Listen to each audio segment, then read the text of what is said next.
पिता का, राम भैया का वनगमन हो गया, भाभी भी चली गई, छोटा भाई भी चला गया, पिताजी मर गए, पूरी अयोध्या रो रही है विरह में, कोई किसी से बात नहीं करना चाहता।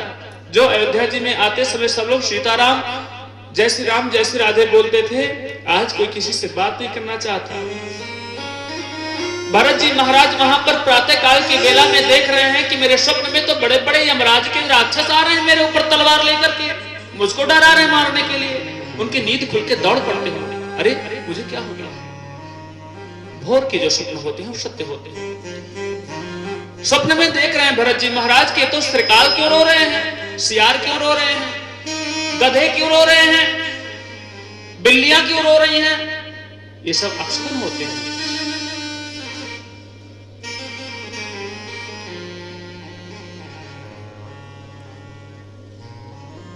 और उसके बाद यहां से सूचना जाती है कि भरत को कुछ बताना नहीं है, बस इतना कह देना है कि गुरुदेव भगवान ने पिता से कहते कि पिताजी बुलाए हैं, तो पिताजी तो पधार गए।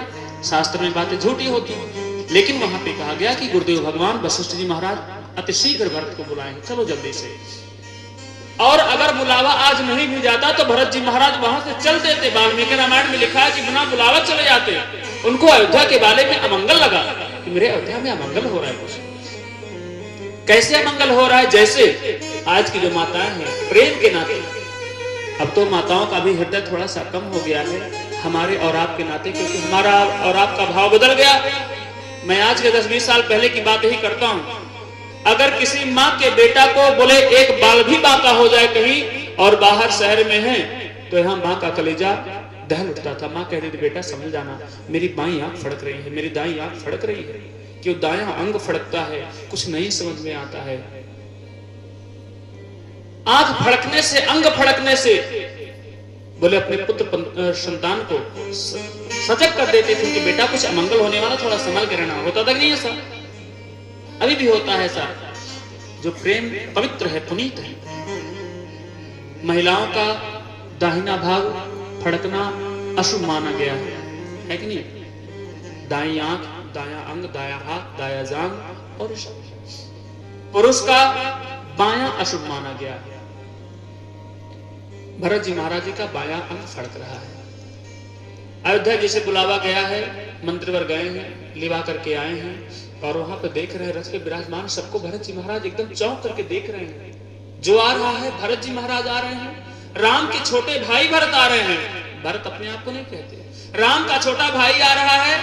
इतना प्रेम करने वाले राम को, और मेरा कोई चेहरा नहीं देखना चाहता। कुत्ते तक नहीं देख रहे हैं, शिकार रो रहे हैं शियार। अयोध्या वासी अपना मुखमंडल भरत जी को देख करके थू-थू भी कर रहे हैं। उनके सामने कोई थूक देता है। किसी श्रेष्ठ व्यक्ति के सामने थूकना भी अशुभ माना गया है। और उसके बाद में कहते हैं कोई हमको सीताराम नहीं कह रहा है, राम राम नहीं कह रहा, भैया का नाम कोई नहीं ले रहा है। क्यों? सारे अयोध्यावासी इसका आक्षेप भरत जी के ऊपर लगा लिए कि भरत जी का इसमें षड्यंत्र है। सारे अयोध्यावासी कुचक्र समझ गए कि भरत की मां है कैकेयी और अपने बेटे को अकेले के नाते, गद्दी दिलाने के नाते वनवास भैया को भेज दी राम जी को। अब जाइए गद्दी अपना भोगिए। भरत जी महाराज ऐसा देख करके उनको लग गया कि कोई बहुत बड़ी बात है। भरत में जैसे महल में जाते हैं, कहते हैं कि राम भैया कहाँ हैं। राम भैया को देखते हैं, नहीं पाए। कहते पिताजी कहाँ हैं। सुमंत जी महाराज और वशिष्ठ जी महाराज सारी बात बताते हैं। मां कैकेयी के तुरंत आश्रम रूम में जाते हैं, गृह में। कहते हैं मां इन्होंने क्या किया, सच सच बताओ क्या हुआ है। सारी बात बताएं। बेटा मैंने तुम्हारे लिए राजगद्दी मांगा है, राम के लिए वनवास मांग लिया, कौन सी बड़ी बात। वहीं पर एक कलेजे में टूट करके गिर पड़ते हैं। उन्होंने कहा मेरे राम, एक इस दास के लिए गद्दी मांग ली और भैया वन में चले गए, आपने क्या कर दिया। मेरे मन में कोई कभी भाई के प्रति ऐसी इच्छा ही नहीं थी। मैं तो ये चाहता था कि भैया हमारे राजगद्दी पर सुशोभित रहें और पूरे अयोध्या का संचालन मैं करूंगा।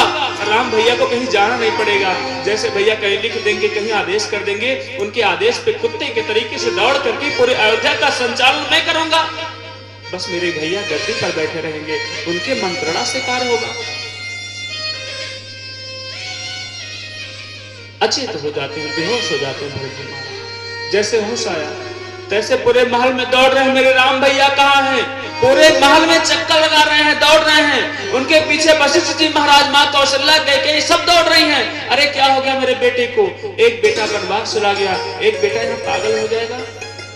वशिष्ठ जी महाराज, गुरुदेव भगवान वो भी दौड़ रहे हैं। अरे बेटा भरत रुक जाओ, रुक जाओ। भरत कहते नहीं, मेरे भैया कहाँ है बताओ। मेरे सर पटक रहे हैं, दीवार में अपना लड़ा रहे हैं, मेरे भैया कहाँ है? फिर बेहोश हो गए। जैसे फिर उनको होश आया, चेतना आई, माँ कौशल्या के गृह में जाते हैं। मेरी माँ कहाँ है? माँ का चरण पकड़ के रोने लगते हैं। माँ, अगर राम भैया के वन में जाने में इस भाई का जरा सा भी एक अंश की जानकारी हो रखती भर, तो ये भरत तुरंत यहीं पर प्राण छोड़ जाए। संकल्प लेकर के बोल दिया। माँ कौशल्या रोने लगी, बेटा भरत, मैं जानती हूं तुम्हारा इसमें कोई दोष नहीं है। जो विधना का लिखा था वो हो गया, ना तुम्हारे माँ का दोष है। तुरंत वहां से दौड़ के आते हैं भरत जी महाराज, कहते हैं कैकेयी कहाँ है? बुलाओ कैकेयी को। आज से मैं तुम्हें मां नहीं कहूंगा, आज से तुम मेरे लिए मर गई हो, हम तुम्हारे लिए मर गए हैं। या तो तुम जीवित रहोगी तो महारानी कही जाओगी, और या तो भोगनी विलासिनी कही जाओगी। मैं तुम्हें मां नहीं कहूंगा। आज रात मेरे लिए तुम मर गई, तुमने मेरे राम से मुझे अलग करा दिया।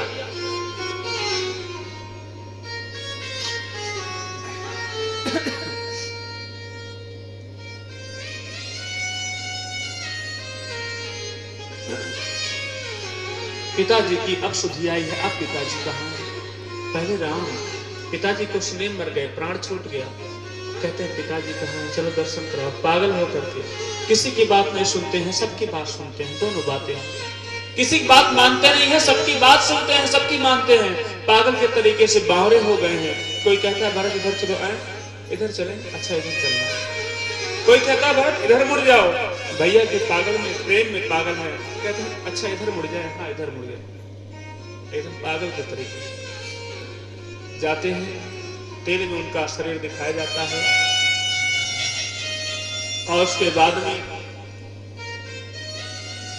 तेल से निकाला गया है शरीर उनका। उनके शरीर को शांत किया गया, अग्निदाह किया गया।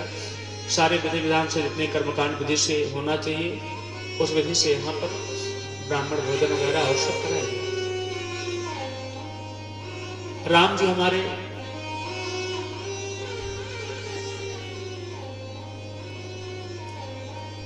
गंगा मैया के तट पर हैं। कहते हैं मांगी नाम न केवट आना, कहे तुम्हारे